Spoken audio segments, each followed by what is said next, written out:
மாலை முரசு நாளிதழின் நிறுவன தலைவர் ப. ராமச்சந்திர ஆதித்தனாரின் 92வது பிறந்த நாள் சென்னை அண்ணா சாலையில் உள்ள மாலை முரசு தலைமை அலுவலகத்தில் இன்று கொண்டாடப்பட்டது.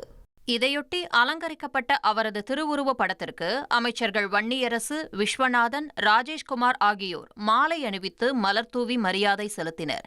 தொடர்ந்து தமிழிசை சவுந்தரராஜன், கராத்தே தியாகராஜன், கரு நாகராஜன், என்.ஆர். தனபாலன், முன்னாள் அமைச்சர் ஜெயக்குமார், செல்வப்பெருந்தகை, மல்லை சத்யா, தங்கபாலு, விஜிபி சந்தோஷம், திரைப்பட இயக்குநர் தியாகராஜன், நடிகர் மன்சூர் அலிகான் உள்ளிட்டோரும் பொதுமக்களும் மலர்தூவி மாலை அணிவித்து மரியாதை செலுத்தினர்.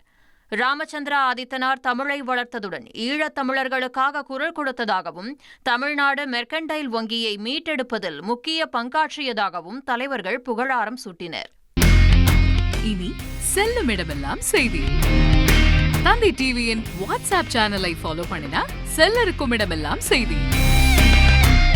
இதோ QR கோட் இப்பவே ஸ்கேன் பண்ணுங்க, ஃபாலோ பண்ணுங்க.